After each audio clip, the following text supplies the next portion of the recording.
अपने इष्टदेव का ध्यान करें, माता गायत्री के मंत्रों का एक बार उच्चारण अवश्य कर ले। साथ ही अपने प्रेरणा के स्रोत एवं अपने गुरुजनों को भी अंतर्मन से अभिवादन कर ले। हम लोगों के द्वारा प्रतिदिन शाम में प्रश्न कुंडली पर आधारित कक्षा आयोजित की जाती है। आज की कक्षा में हम लोग यह जानने का प्रयास करेंगे कि होने वाला जीवन साथी हमारे पति या पत्नी कैसे होंगे। शादी से पूर्व अक्सर ऐसे प्रश्न पूछे जाते हैं। लग्न कुंडली दिखलाकर भी यदि लग्न कुंडली नहीं है, फिर भी अगर लग्न कुंडली भी अगर कोई दिखला रहा है और आप प्रश्न कुंडली से ही फलादेश करना चाहते हैं, कर सकते हैं। बात बात में कोई एक अंक पूछ लीजिए, उसी अंक पर आधारित कुंडली बना लीजिए और उस कुंडली से फलादेश कीजिए। निश्चित रूप से सटीकता आने की संभावनाओं में पूरा बल है, आता ही है। यही स्थिति कल की कक्षा में भी हम लोगों ने चर्चा किया था। कल की कक्षा में चर्चा शकुन पर हुआ था और भी कुछ चर्चाएं हुई थी। तो जो कल की कक्षा में जो हम लोगों ने सगुन से सिस्टम, सगुन वाली जो हम लोगों ने बातें चर्चा की थी, उसकी हम लोग पुनरावृत्ति कर लेते हैं। यदि कोई प्रश्न के समय में अगर किसी पशु पक्षी दिखलाई दे रहा हो, कोलाहल कर रहा हो, या कल की कक्षा की आप वीडियो देख लेंगे तो स्पष्ट रूप से बातें सभी पता चल जाएगा। एवं अगर प्रश्नकर्ता जब प्रश्न कर रहा है, उस समय प्रश्नकर्ता के द्वारा या स्वयं ज्योतिषी के द्वारा ही कोई वस्तु अनायास ही टूट जाता है, गिर जाता है, या हम ही अभी कुर्सी पे बैठे हुए हैं, जूता पहने हुए हो नहीं पहने हुए हो, अगर पैर के नाखून से या जूते की टो से अगर हम धरती को कुरेद रहे हों, या प्रश्न हम फलादेश कर रहे हैं और अनायासी पैर से धरती मतलब कुरेदने वाली बात स्थिति उत्पन्न हो जाती है, तो समझ जाइए कि जो प्रस्तावित जिस वर या वधु के बारे में हम लोगों से प्रश्न किया जा रहा है कि कैसे होंगे स्वभाव, तो कुछ ना कुछ दोष अवश्य होता है। दोष कई प्रकार के होते हैं, प्रमुखतः 8-10 प्रकार के दोष होते हैं, जैसे बुद्धि की कमी होना, संतानहीनता होना, बांझपन होना और सभी ढेर सारी बातें हैं। जिस प्रकार मृत्यु 8 प्रकार का होता है, एक मृत्यु जो हम चिता पर चले जाते हैं वह भी मृत्यु होता है, और भी 7 प्रकार से मृत्यु।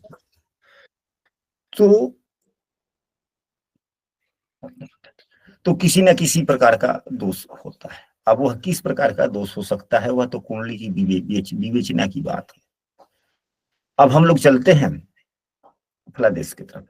तो नियम यह कहता है, नियम यह है, सबसे पहला नियम, चाहे लग्न कुंडली हो, जो आज की कक्षा में हम लोग नियम पढ़ने वाले हैं, यह नियम लग्न कुंडली पर भी प्रभावी होते हैं। वही नियम है, दूसरा कुछ नहीं। हाँ, यदि लग्न कुंडली है तो जीवन साथी के स्वभाव एवं गुण के लिए ग्रहों का गोचर नहीं देखा जाता, ग्रहों की दशाएं नहीं देखी जाती, जन्मकालीन ग्रहों की स्थिति ही केवल देखा जाता है। यदि हम प्रश्न कुंडली बनाते हैं, उस वक्त समय में 2 विषय वस्तु आते हैं, एक लग्नेश, दूसरा सप्तमेश।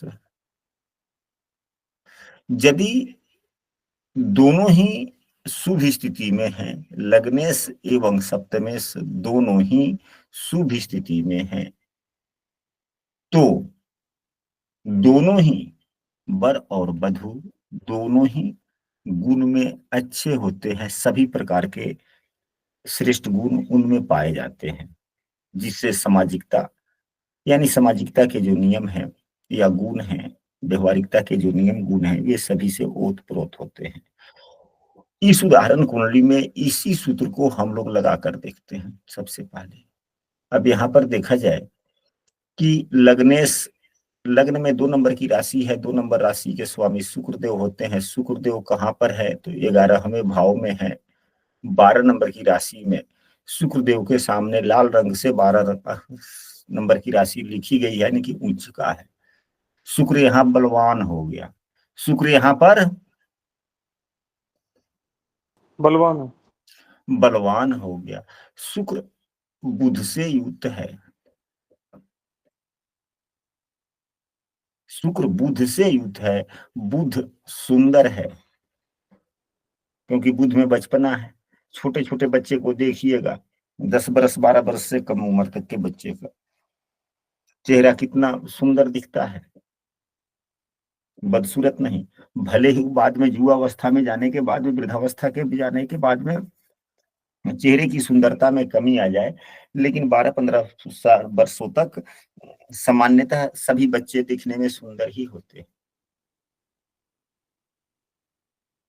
लग्नेश बलवान भी है। हाँ, यहाँ राहु से युक्त है, इसको भी हम लोग देख लेंगे। तो राहु का अंशात्मक मान यहाँ 4 है और शुक्र का अंशात्मक मान 15 है। 11 अंशों का अंतर है। कितने अंशों का अंतर है? 11 अंक, 11 अंकों का। 11 अंशों का अंतर है। हम लोगों ने पूर्व की कक्षाओं में पढ़ा है। यदि नहीं पढ़ा हो तो, या नहीं चर्चा हुई हो, तो आप लोग नोट करेंगे कि यदि राहु से 10 अंशों से अधिक किसी ग्रह की दूरी होती है तो ग्रहण योग नहीं माना जाता। यहाँ पर बात 10 अंश की नहीं है। हमारे गुरुजन कहते हैं कि 3 नवमांश, 3 नवमांश अंतर, 3 नवमांश से अधिक का अंतर हो जाए तो ग्रहण योग प्रभावी नहीं होता, या यदि किसी ग्रहों में युति है, वह युति प्रभावी नहीं होती। नहीं होती। अगर दोनों एक ही नवमांश में हो या एक नवमांश में है तब तो सबसे ज्यादा। यदि एक नवमांश में न भी है, लेकिन दोनों, 2 ग्रहों के बीच की दूरी 3:20 से कम हो जाए,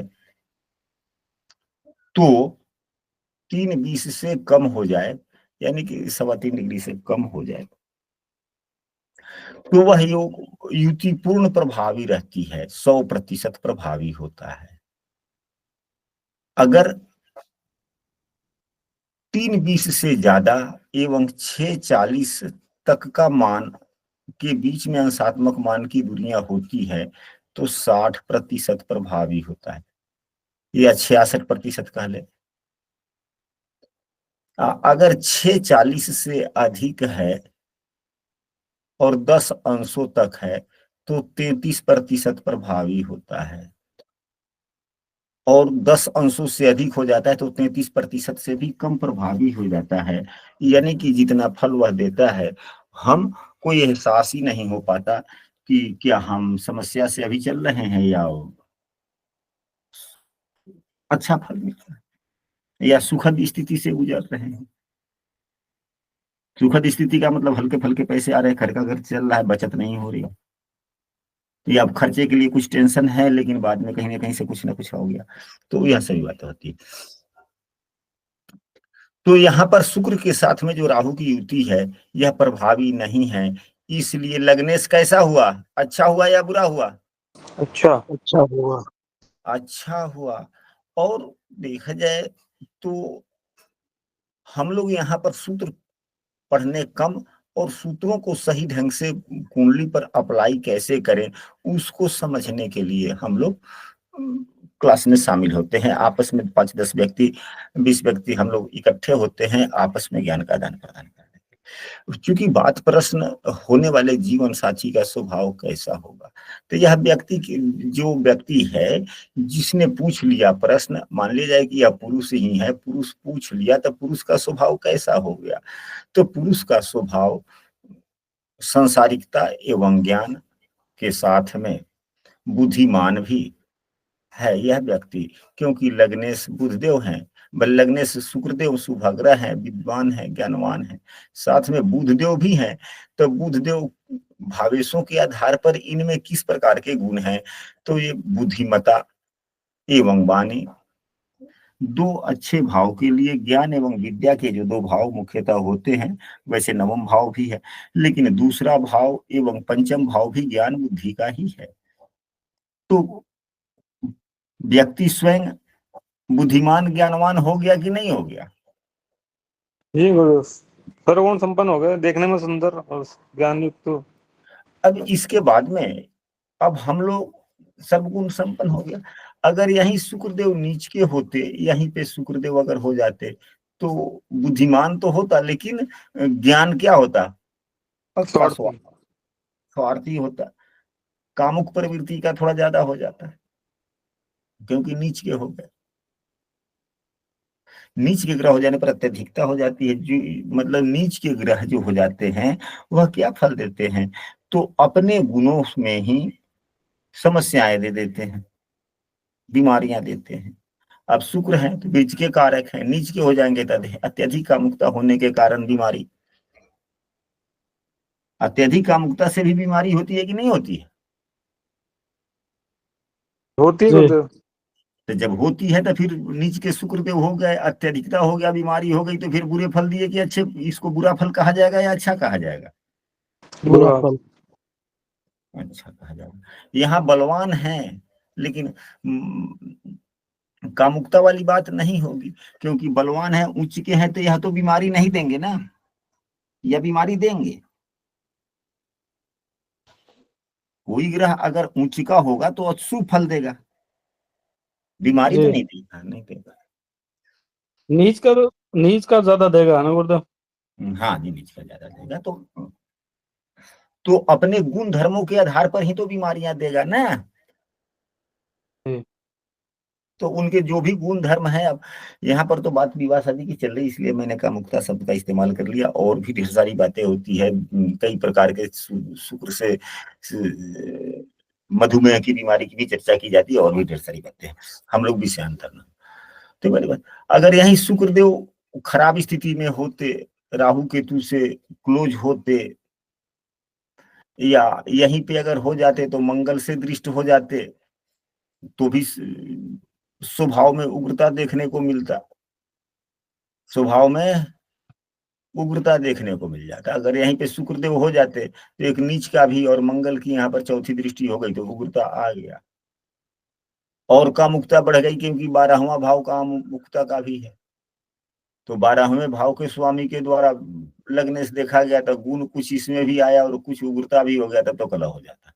तो कलह के योग हो गए, यानी कि व्यक्ति का स्वभाव ठीक ठाक नहीं। लेकिन इस उदाहरण कुंडली में जो स्थिति बन रही है, व्यक्ति सही है। अब हम लोग सप्तमेश को देखेंगे, यदि दोनों अच्छे तो दोनों सर्वगुण संपन्न। क्या यह सर्वगुण संपन्न कैसा है? नहीं। तो मंगल को देख लेंगे, मंगल की स्थिति कैसी है। मंगल शत्रु राशि में है, मंगल शत्रु राशि में है। रुकिए जरा सा बोर्ड साफ करते हैं, बोर्ड पर बहुत अधिक लिख लिए। एवं अपने भाव से 8वें भी है। तो यहां पर सप्तम जो प्रश्न पूछ रहा है व्यक्ति, वह उत्तम हुआ, या जिसके बारे में, उसके जीवन साथी के बारे में जो पूछा जा रहा है, तो उसका जीवन साथी अच्छा हुआ?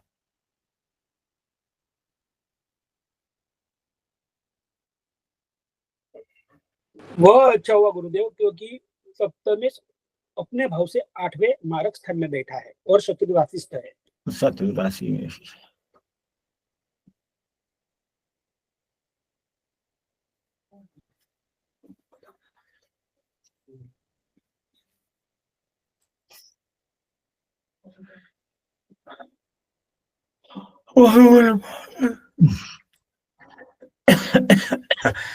अब दूसरे सूत्र पर चलते हैं। यह भी हम लोगों ने शायद कल की कक्षा में चर्चा किया था, हम याद नहीं आ रहा है, अब विषय वस्तु बदल जाएगा। सप्तम भाव में पापग्रह हो तो जीवन साथी अच्छा नहीं। सप्तम सप्तम भाव के स्वामी पापग्रह से दृष्ट हो तो अच्छा नहीं। अब जिस प्रकार के ग्रह होंगे उस प्रकार का स्वभाव। यदि सप्तम भाव में मंगल देव होंगे तो ईर्ष्यालु झगड़ालु स्वभाव के, शनि देव होंगे तो आलसी, मंगल देव होंगे राहु से दृष्ट वगैरह और क्रोधी। शनि देव अगर यहीं पे हैं राहु से दृष्टि आयु तो हो गए तो थोड़ा सा स्वभाव भी अच्छा नहीं। अगर यहीं पे शुक्र ही है और दो दो पापक ग्रहों से युत दृष्ट हो जाए तो कामुकता इत्यादि के बारे में हम बता सकते हैं कि इस प्रकार की स्थितियां हो सकती। सप्तम भाव में यदि शुभग्रह होते हैं, सप्तम भाव में यदि शुभग्रह होते हैं तो या शुभग्रहों के द्वारा देखा जाता है तो जीवन साथी अच्छा होता है। जीवन साथी का स्वभाव भी ठीक होता है। अब यहाँ सप्तम भाव में कोई भी ग्रह नहीं है, सप्तम भाव को शनि देख रहे हैं, सप्तम भाव को गुरु भी देख रहा है, तो जीवन साथी अच्छा होगा या खराब होगा। अब कौन से ग्रह बलवान है, कौन से ग्रह कमजोर है। अब यहाँ पर कहिएगा कि अस्त है शनि, शनि अस्त थोड़े है। सूर्य 27 अंशों के हैं, शनि 28 अंशों के हैं, एक ही अंश का तो अंतर है। तो शनि अस्त है, शनि अस्त है अस्त है। गुरुदेव।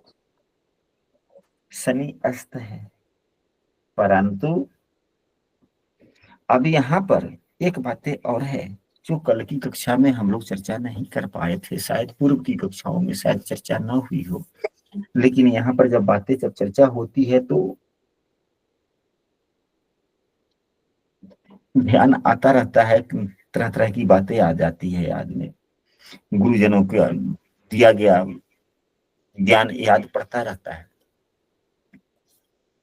हमारे बाबा जी कहा करते थे कि जो ग्रह अस्त होता है तो जिस भाव में वह है उस भाव में उसके फल नहीं दिखते, उस भाव में उसके फल नहीं दिखते हैं, क्योंकि वह ग्रह अस्त हो गया। अस्त का मतलब ये हो गया कि उसकी रश्मियां धूमिल हो गई, रश्मियां तो बराबर निकल रहा है, जितना पावर से निकलना चाहिए उतना ही निकल रहा है, परंतु सूर्य की रश्मियों में वह विलीन हो गया। अब 9 वाट का बल्ब जल रहा हो, आजकल तो खैर पिछले पहले 100 वाट का बल्ब जलता था, अब 9 वाट का ही जलता है, लेकिन रोशनी 100 वाट से अधिक है। अगर कहीं 100 वाट का जो बल्ब जल रहा हो और वहीं पे हाफ वाट का बल्ब जला दीजिएगा तो वह केवल बल्ब दिखेगा कि हाँ बल्ब है, लेकिन बल्ब का प्रकाश दिखलाई नहीं देता। इसका मतलब ये नहीं कि बल्ब जल ही नहीं रहा है। तो ज्योतिष शास्त्र में जब इसका प्रभाव हमें नहीं दिखता है, रश्मियां नहीं दिखती, रश्मियां सूर्य के सामने दूसरे सभी ग्रहों की रश्मियां विलुप्त हो जाती है, उसका फल हमें नहीं मिलता है, इसलिए अस्त कहा गया। यह अलग विषय। तो अब सूर्य की दृष्टि जहां पड़ती है, सूर्य की दृष्टि यहाँ पड़ती है तो सातवीं दृष्टि, सूर्य की फलादेश में सातवीं दृष्टि ही ली जाती है ना। वैसे सभी शास्त्रों में दृष्टियां अन्य प्रकार की भी बतलाई गई हैं, लेकिन फलादेश में सभी विद्वान सभी पुस्तक केवल पूर्ण दृष्टिकों का ही उपयोग करते हैं। तो सूर्य देव यहाँ पर पूर्ण दृष्टि से चौथे भाव को भी देख रहे हैं, शनि देव भी देख रहे हैं।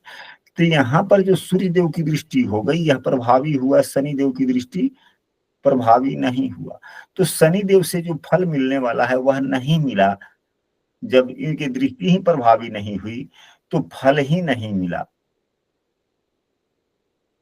तो हम लोग ये कहते हैं कि बुरे फल दे रहे हैं।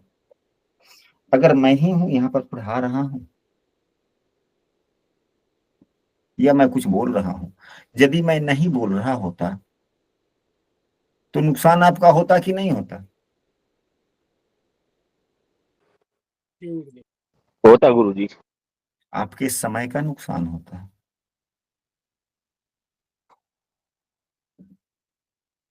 इसका मतलब ये नहीं हो गया कि हम आपको गलत फल दे रहे हैं, लेकिन आपका तो नुकसान हो गया ना समय का। जी गुरुजी। जी गुरुजी। अगर हम बोल रहे हैं, हमारा काम चल रहा है, तो आपको लाभ मिल रहा है। तो वही बातें हो जाती है कि यहाँ पे शनिदेव प्रभाव ही नहीं। लेकिन सूर्य की तो 10वीं पूर्ण दृष्टि नहीं है ना, नहीं है। शनि की 10वीं पूर्ण दृष्टि है। तो यहाँ तो पूरे शनि का प्रभाव रहेगा कि नहीं रहेगा? क्योंकि सूर्य की भी अगर प्रभाव रहता तो नहीं होता। तो यह हमारे बाबा का कहना है कि अगर तीसरी दृष्टि, अगर शनि अस्त भी है तो शनि की तीसरी 10वीं दृष्टि प्रभावी हो जाती है, 7वीं दृष्टि प्रभावी नहीं होता। एवं जिस भाव में वह बैठा हुआ है उस भाव के फलों में उसका फल नहीं मिलेगा, नुकसान हो सकता है। ये वाली बात है। जो अभी जो चर्चा हुई अस्त ग्रह की दृष्टियों की, प्रफुल्ल महाराज जी आप भी काफी विद्वान हैं, लंबे दिनों से ज्योतिष का ज्ञान रखते हैं, लंबा अनुभव आपके पास में है। आप अपने अनुभव के आधार पर बतलाएं कि जो अभी सूर्य एवं शनि की जो यह अस्त होने की जो हम लोगों ने चर्चा किया, यह कहाँ तक या तो यथोचित है या प्रभावी है, अनुकरणीय है या नहीं है? कृपया आप अपना एक वाक्य 2 वाक्य में अपना विचार दें। अवश्य गुरुदेव। यहाँ पे 10th भाव में सूर्य 27 डिग्री है, शनि महाराज 28 डिग्री है, शनि महाराज अस्त है। अब जो सप्तम दृष्टि ली जा रही है वो शनि महाराज की पूर्ण दृष्टि नहीं मानी जाएगी क्योंकि अस्त है, पर तीसरी और 10वीं दृष्टि है वो उनकी पूर्ण मानी जाएगी, वो अस्त नहीं मानी जाएगी। अस्तु। क्योंकि सूर्य की दृष्टि वहां नहीं पड़ रही है। अगर सूर्य की दृष्टि भी अगर तीसरी 10वीं होती तो इनका यहाँ का नुकसानदायक वाली बातें हो जाती, लेकिन कि सूर्य की दृष्टि नहीं पड़ रही, इसलिए प्रभाव हो सकती है। ऐसे हमारे बाबा का कहना है। हम फलादेश में इस प्रकार उपयोग करते भी हैं और फलादेश संभवतः सही भी होता है, सटीक भी होता है। तो अब यहाँ पर शनि बलवान भी है, अपने मूल त्रिकोण राशि में है, लेकिन देवगुरु बृहस्पति बलवान नहीं है। तो देवगुरु बृहस्पति की जो दृष्टि हुआ यह उतना प्रभावी नहीं हुआ, शनि की दृष्टि ज्यादा प्रभावी हो गई। और अस्त शनि भी है और शत्रुबा दृष्टि भी देख रहे हैं। इसलिए सप्तमेश क्या हो गया, शनि के गुण धर्मों वाला हो गया कि नहीं हो गया? मंगल की राशि है तो मंगल का कुछ गुण धर्म आ गया। जी गुरुदेव। तो दोनों के गुण धर्म मिलकर ऐसे होते हैं। अगर शुभग्रह अगर 7वें भाव में शुभग्रह हो, 7वें भाव को शुभग्रह देखे, 7वें भाव का स्वामी शुभग्रह हो, तो जीवन साथी दयालु, सुंदर, धर्म के अनुसार आचरण करने वाला, शांत स्वभाव का होता है। हम सभी सदस्यों को सप्तम भाव पर किस ग्रह का प्रभाव ज्यादा है, ग्रह को देखना चाहिए। अब यहाँ पर 2 ग्रहों का प्रभाव है, राहु का भी प्रभाव है। किसका प्रभाव है? राहु की पंचम दृष्टि भी है। जीवन साथी कैसे मिलने की संभावनाएं हैं? सप्तम भाव पर देवगुरु बृहस्पति की दृष्टि है, शनि की दृष्टि है, राहु की दृष्टि है, सप्तमेश स्वयं मंगल है। किसकी दृष्टि ज्यादा प्रभावी हो गई?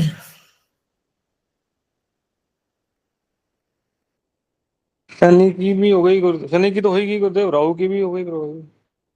राहु का भी हो गया। शनि एवं राहु दोनों का ज्यादा प्रभावी हो गया, क्योंकि राहु कभी कमजोर होता ही नहीं। इसके जो जितने पावर रहते हैं, या दूसरे ग्रहों के पावर को खींच लेता है। गुरुदेव राहु जी देव किसका फल देंगे, गुरु का या शुक्र का? यहाँ पर देखा जाए तो गुरु एवं शुक्र दोनों ही तो शुभग्रह ही हैं। दोनों के स्वभाव एक ही जैसे हैं। एक थोड़ा स्वार्थी हो जाते हैं, एक कामुकता की तरफ ले जाते हैं। एक मतलब एक कामुकता तो छोटा शब्द हो गया, यह शब्द का उपयोग हम लोगों को बार बार नहीं करना चाहिए।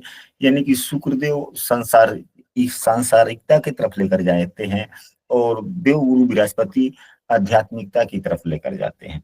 लेकिन कायदे दोनों के अच्छे ही होते हैं, ईश्वरीय कायदे से चलते हैं, यानी कि अच्छा कायदा होता है, ये नहीं कि सामाजिकता से अलग हटकर, सो वाली बात नहीं। तो जब दोनों में सामाजिकता ही है और राहुदेव गुरुदेव की राशि में है, शुक्र से युक्त है, बुध से युक्त है, तो यहाँ पे राहुदेव तो अच्छे ही फल दें, अच्छे हो गए, परंतु परंतु क्या, राहुदेव अच्छे हो गए, यहाँ पर राहुदेव अच्छे हो गए। फिर भी हमने कहा है परंतु, परंतु क्यों? तो आप सभी अब देखें कि यह सभी सदैव के लिए राहुदेव यहाँ पर अच्छे नहीं हुए, सदैव अच्छे नहीं होंगे। कारण कि राहु पापग्रह है, राहु विच्छेदात्मक ग्रह है, राहु की बुद्धि उतनी उच्च स्तरीय नहीं है, निम्न स्तरीय है। यह नैसर्गिक गुण राहुदेव का है। हाँ, उच्च बुद्धि कभी कभी होगी जब स्थितियां बनेंगी, क्योंकि नैसर्गिक ग्रह, कोई भी ग्रह अपने प्राकृतिक गुणों को नहीं छोड़ता। अभी यहीं पे दो व्यक्ति मान ले कि एक साधु सज्जन और दूसरा दुर्जन, दो ही प्रकार के व्यक्ति होते हैं ना। जी गुरु। तो राहुदेव को सज्जन कहेंगे या दुर्जन कहेंगे? नैसर्गिक रूप से दुर्जन। दुर्जन कहेंगे। तो अब दुर्जन अगर साधु के संगत में चला जाएगा, दुर्जन यदि साधु के संगत में चला जाएगा, यहाँ पे जो राहु को आप लोगों ने कहा दुर्जन, ठीक है, क्योंकि साधु तो हो गए गुरु, शुक्र हो गए, साधु हो गए, और दुर्जन पापग्रह को दुर्जन कह ले, शुभ ग्रह को साधु कह ले, ठीक है, तो दुर्जन है, ठीक है। लेकिन जब यह साधु के साथ में है तो साधु के साथ, लेकिन अब शनिदेव जहां देख रहे हैं वहीं राहुदेव भी देख रहे हैं। शनिदेव का नैसर्गिक गुण पापग्रह का है, विच्छेदात्मक का है। तो जब दुर्जन का स्वभाव जो है उसी के स्वभाव के जैसे अगर कोई दूसरा मिल जाएगा तो अपने प्राकृतिक गुणों की तरफ जल्दी आकर्षित हो जाएगा कि नहीं हो जाएगा? गुरुजी हो जाएगा, पर यहाँ पे शनिदेव योग कारक भी तो है। योग कारक अलग शब्द है। तो राहु अच्छे नहीं होंगे अगर शनि योग कारक है तो? सुनिए ना हमारी बात को, योग कारक होना दूसरा शब्द है। योग कारक ग्रह का मतलब होता है संपन्नता समृद्धि की तरफ ले जाना, उसके स्वभाव से कुछ लेना देना नहीं है। जी गुरुदेव। स्वभाव से कुछ लेना देना नहीं है। योग कारक ग्रह अच्छे कायदे से समृद्धि देते हैं।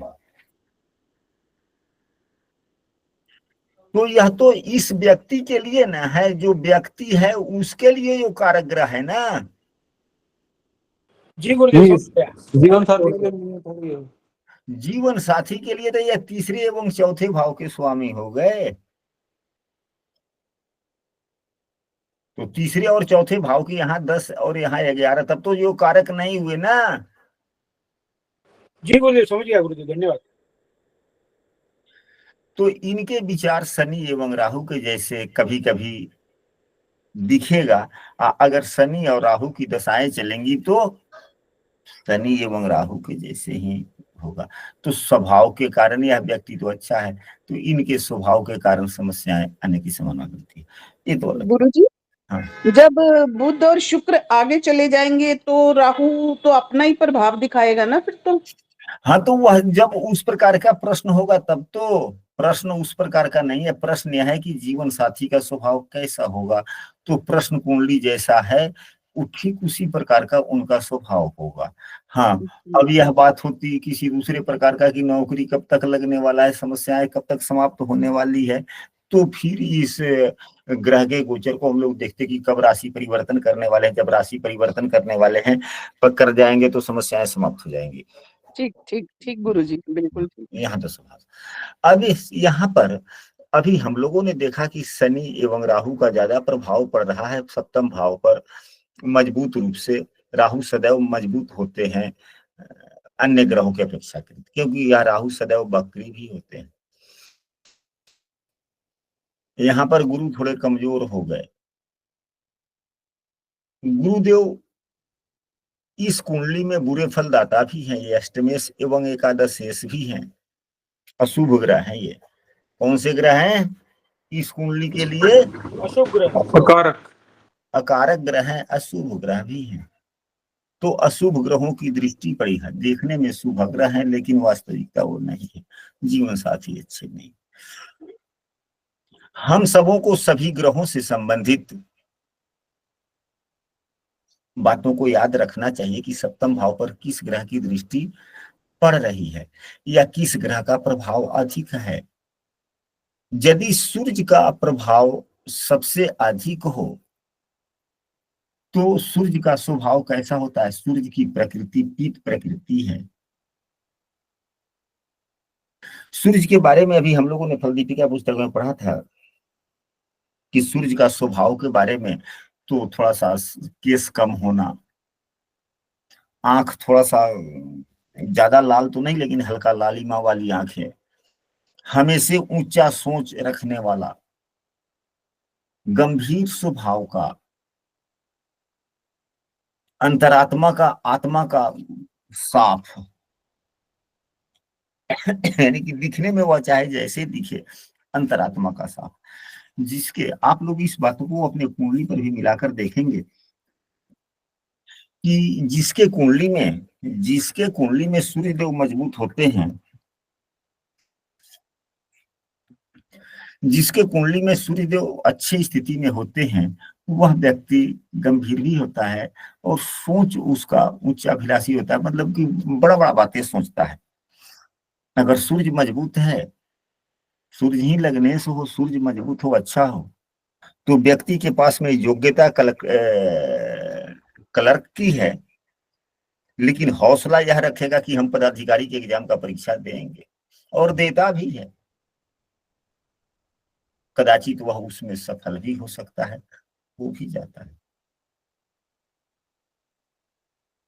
घर बनवाना है, थोड़ा कमजोर पैसे भी है लेकिन सोच अच्छा अधिक है कि नहीं हम फलाना इस प्रकार के घर बनाएंगे, यह सूर्य का गुण है।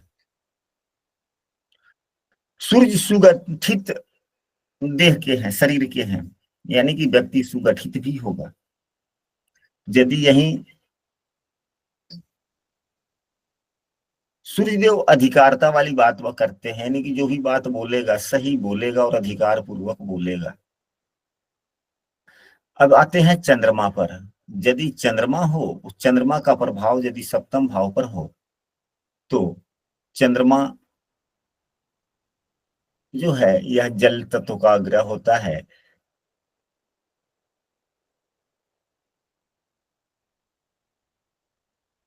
तो प्रकृति जल मतलब कि ठंडा, सौम्य।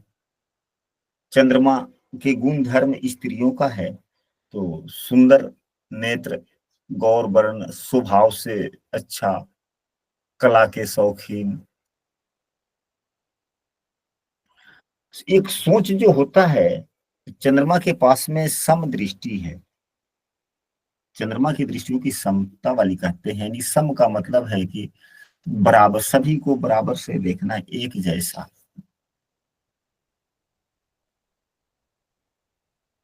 यह चंद्रमा का गुण है, यानी सभी को एक जैसा देखने वाला।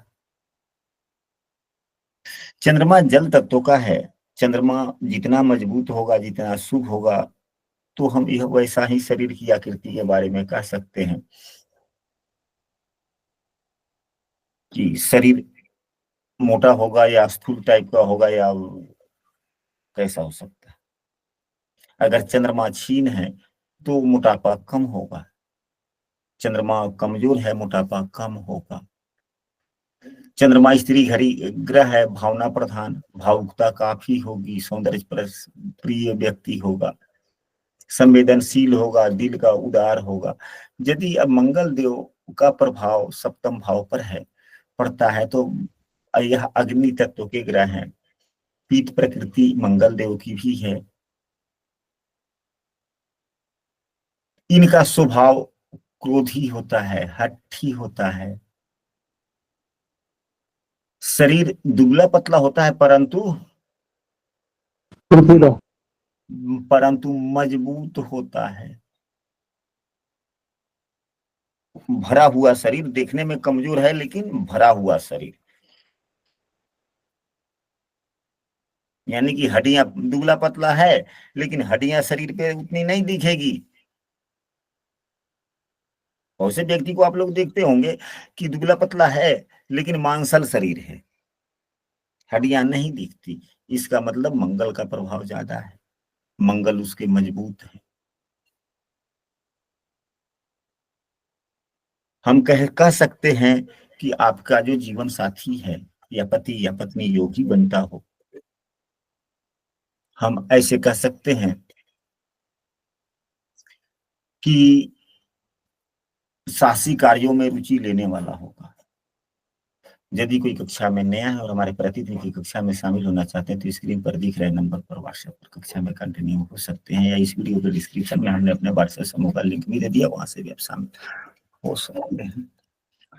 यदि बुधदेव अगर का प्रभाव सप्तम भाव पर ज्यादा पड़ता है तो बुधदेव बचपना वाले हैं, यह इनमें तीनों प्रकार, यह इनके स्वभाव के बारे में पता ही नहीं चलेगा, इनके स्वभाव के बारे में पता नहीं चलेगा, पहचानना बड़ा मुश्किल होगा, क्योंकि बुधदेव तीनों की प्रकृति तीनों है, कफ पित्त वायु तीनों ही हैं, त्रिदोष हैं ये। और ये रजोगुणी स्वभाव के हैं। रजोगुणी का मतलब होता है कि आनंद के शौकीन, सुख के शौकीन।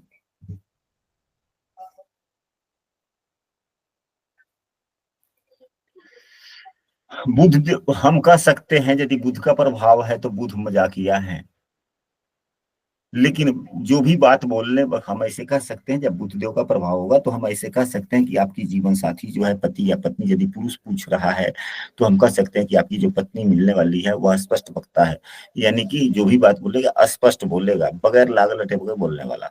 कितने व्यक्ति हैं कि आप प्रश्न पूछेंगे, 2 शब्दों में उत्तर होने वाला है लेकिन वह 5 मिनट बोल देगा, इतना घुमा फिरा कर बोलेगा कि आपको उत्तर भी नहीं मिलेगा और उत्तर के इर्द गिर्द की बात केवल करेगा। बहुत से व्यक्ति होते हैं, और बहुत से व्यक्ति होते हैं पॉइंट टू पॉइंट बोलते हैं, और पॉइंट टू पॉइंट बोलने वाले व्यक्ति सफल भी होते हैं। उनके पास में त्रुटियां न के बराबर उनके पास में होती है, यानी कि उनके स्वभाव में, उनकी बातों में आप त्रुटियां उतना नहीं निकाल सकते, क्योंकि वो अधिक बोलते ही नहीं है। बुधदेव का अगर प्रभाव है या बुधदेव की राशि है तो हम कह सकते हैं कि हाँ जी, व्यवसायिक यानी कि व्यवहारिक ज्ञान के बारे में, पढ़ा लिखा के लिए अगर पूछेगा और बुधदेव का प्रभाव हो तो बुधदेव के जो विषय बनते हैं गणित वगैरह, हम कह सकते हैं कि हाँ साइंस माइंडेड गणित।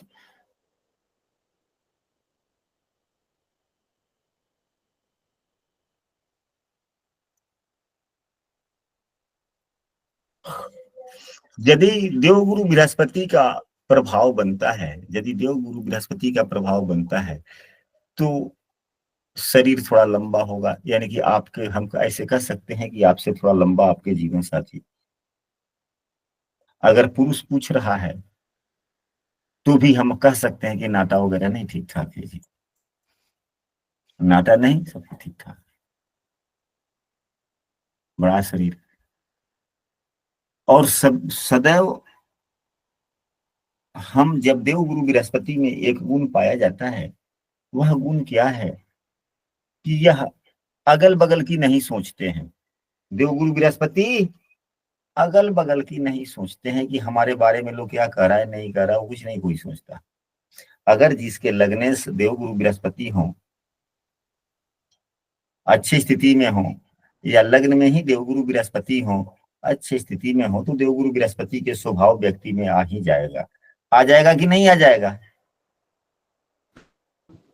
आ जी जाएगा। गुरुजी। अब इसी उदाहरण कुंडली में देखिए, लग्न पर किसका किसका प्रभाव है।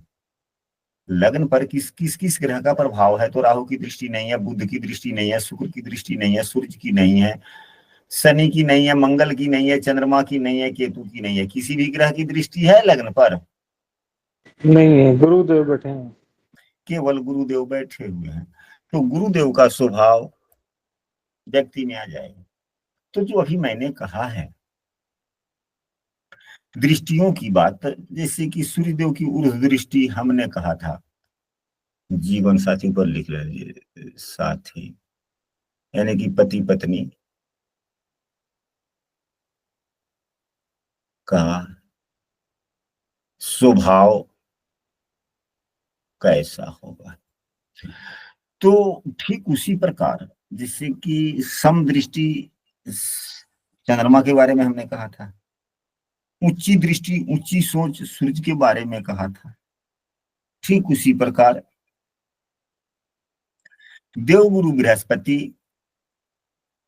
की दृष्टि सामने है। देवगुरु बृहस्पति की दृष्टि सामने। तो सामने होने का मतलब हम ऐसे कह सकते हैं, अब यह व्यक्ति का क्या गुण होगा, यह सामने ही देखेगा। यानी कि अगल बगल वाले लोग क्या कह रहे हैं नहीं कह रहे हैं, हमारा शिकायत हो रहा है, बड़ाई हो रहा है, उससे क्या मतलब। हम अपने एक वसूल के कायदे अनुसार, हम अपने सामर्थ्य क्षमता के अनुसार हम अपना एक लक्ष्य निर्धारित कर लेते हैं, और उस लक्ष्य को केंद्र मानकर हम उस लक्ष्य की तरफ बढ़ते हैं। अगल बगल की बातों को नजरअंदाज करते हुए, यदि समस्याएं हैं चाहे कुछ भी है, तो उससे थोड़ा सा रूबरू होते हुए हम उस पर ज्यादा ध्यान नहीं दे करके अपने पॉइंट पर ज्यादा ध्यान देंगे, अपने कार्य पर ज्यादा ध्यान देकर आगे बढ़ जाने वाला व्यक्ति होता है। जिसके लग्न में देवगुरु बृहस्पति अच्छी स्थिति में होते हैं, या लग्न से देवगुरु बृहस्पति हैं और अच्छी स्थिति में है, तो क्या कक्षा में जितने सदस्य उपस्थित हैं इस कक्षा में, क्या किसी व्यक्ति के लग्न में देवगुरु बृहस्पति हैं या लग्न से देवगुरु बृहस्पति हैं? मेरे है लग्न में, गुरुदेव, लग्न में है गुरुदेव। है गुरुदेव, गुरु जी लगन में। तो जो अभी लग्नेश भी है। हाँ ठीक है। तो अभी जो मैंने कहा कि देवगुरु बृहस्पति की सामने की दृष्टि है, हालांकि सभी ग्रह तो सामने ही देखते हैं, चाहे जो भी जैसे हो, लेकिन कुछ स्वभाव पर इन प्राकृतिक जो गुण धर्म है ग्रहों के, बेसिकली जो बातें पुस्तकों में देखने पढ़ने को मिलता है, उसका हम अप्लाई कैसे करें इस पर चर्चा करें। तो जो अभी हमने देवगुरु बृहस्पति की सोच के बारे में या दृष्टि के बारे में कहा था कि इस प्रकार के स्वभाव उस व्यक्ति के हो जाते हैं, तो क्या यह गुण आप लोगों में पाए जाते हैं या नहीं पाए जाते? बिल्कुल पाया जाता। हाँ जी, बिल्कुल गुरु जी। पाए जाते हो गुरुदेव। चलिए। अच्छा, इसके बाद में ये तो हो गया, स्वभाव भी अच्छा हो गया, मृदु प्रिय, अध्ययन करने वाला, अध्ययन पढ़ने मतलब कि अध्ययनशील, ये नहीं कि केवल पुस्तक ही, स्थिति के अनुसार, स्थिति के अनुसार।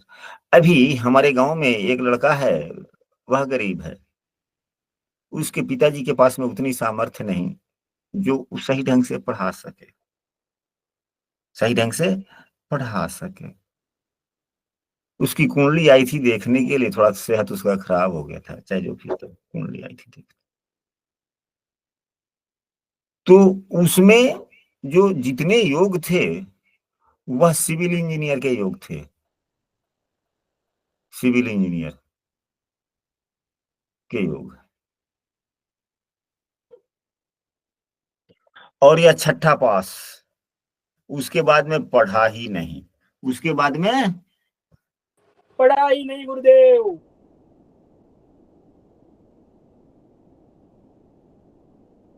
लेकिन आज यह सिविल इंजीनियर है, मजदूरी करता है,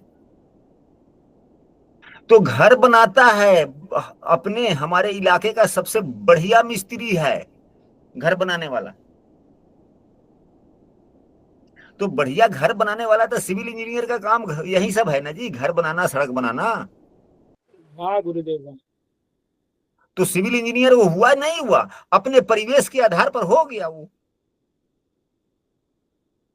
हालांकि इसके परिवार में कोई भी व्यक्ति घर बनाने वाला यानी भवन बनाने वाला कोई भी कारीगर है ही नहीं। यह अपने समाज का यह इकलौता लड़का है जो घर बनाने वाला बना। तो फिर सिविल इंजीनियर के योग इसके जीवन पर प्रभावी हुए या नहीं हुए? अवश्य गुरुदेव। क्योंकि यह भवन बनाने वाला मिस्त्री एक नंबर का कारीगर हो गया।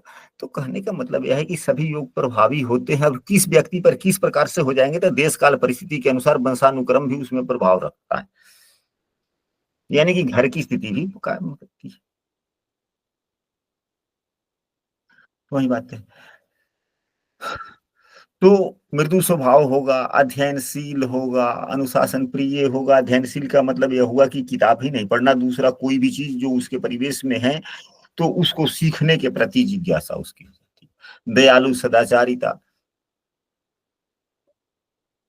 अब यहाँ पर एक चीज सभी ग्रहों के बारे में छोड़ दिए तो एक आध ग्रह पर चर्चा हो जाए। तो यदि गितो गुरु बृहस्पति की ज्यादा प्रभाव यहाँ पर पड़ रहा है सप्तम भाव पर, तो हम कहेंगे कि आपका जीवन साथी जो है ना ज्यादा मीठा खाने में रुचि रहता है। ऐसे भी कर सकते हैं। यदि शुक्र देव का प्रभाव सबसे ज्यादा सप्तम भाव पर है, यदि शुक्र देव का प्रभाव सबसे अधिक है तो शुक्रदेव के गुण यानी कि आकर्षक शरीर, सुंदर चेहरा, मृदु स्वभाव, गुण भी रजोगुणी यानी कि राजसी गुण, यानी कि सुख आराम वाली बात, विलास प्रिय, मनोरंजन प्रिय, चंचल स्वभाव का, ये शौकीन है किस चीज के? तो वस्त्र और आभूषण के शौकीन आपकी बल जीवन साथी हो सकते हैं। ऐसी बातें नहीं है कि केवल वस्त्र आभूषण के शौकीन केवल महिलाएं ही होती है, नहीं, पुरुष भी होते हैं। अब आते हैं यदि शनिदेव का यहीं पे प्रभाव बने तो अब यहाँ पर किस किस ग्रह का प्रभाव है? शनि राहु दोनों का प्रभाव है। तो शनि वत राहु कुजवत केतु कहा जाता है एक ही जैसे।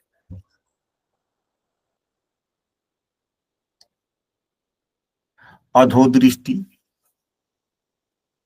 शनि के पास में क्या है? अधो दृष्टि, यानी कि नीचा सोच। सोच कैसा हो जाएगा? छोटा नीचा सोच, नीचा सोच, कम बोलने वाला, कम बोलने वाला,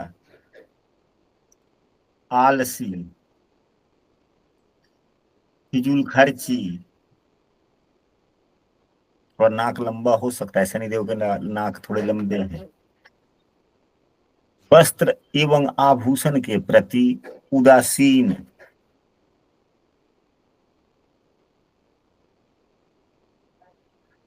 सोच छोटा। अब यहां पर कैसा हो जाएगा? तो इस आधार पर यह जीवन साथी किस प्रकार का, तो थोड़ी मंगल का राशि है तो थोड़ी उग्रता आ गया, उग्रता भी,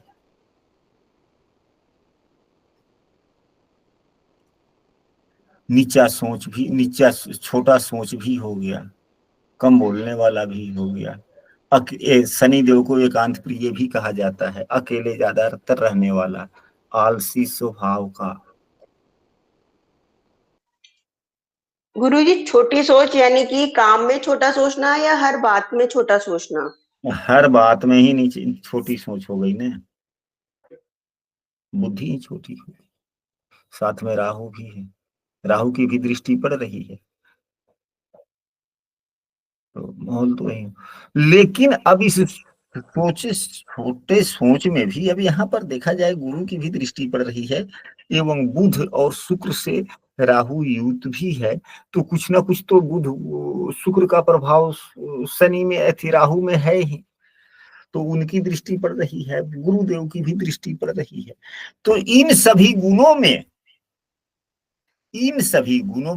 यानी कि छोटी सोच में, एकांत प्रिय में, उग्रता में भी बुद्धिमानी काफी होगी, यानी कि अकल के साथ में इन चीजों का इस्तेमाल करना, क्योंकि सम्मिश्रण तो सभी चीजों को लेकर करना है। तो ये वाली बातें हैं, इस प्रकार से हम लोगों को समझना चाहिए। तो हम लोगों ने आज की कक्षा में जीवन साथी के स्वभाव के बारे में समझा। अभी गुण दोष से संबंधित और भी कुछ चर्चाएं हैं जो कल की कक्षा में हम लोग अध्ययन करेंगे। आशा करते हैं कि आज की कक्षा आप लोगों को अच्छा लगा होगा, समझ में भी आया होगा। यदि कक्षा अच्छी लगी हो तो कोई भी 2-3 सदस्य समूह में अवश्य लिखेंगे। और जब वीडियो आप लोगों को मिलती है तो वीडियो में कम से कम जब आप लोग देखते हैं तो कमेंट पर एक बार क्लिक करके 2 शब्द लिख देना चाहिए अवश्य। गुरुजी अगर केतु की दृष्टि पड़ती हो तो गुरुजी रिकॉर्डिंग बंद कीजिए। केतु की दृष्टि के लिए जहां तक बात है, जिस प्रकार हम लोगों ने राहु के लिए सोच देखा, तो केतु का स्वभाव थोड़ा नैसर्गिक रूप से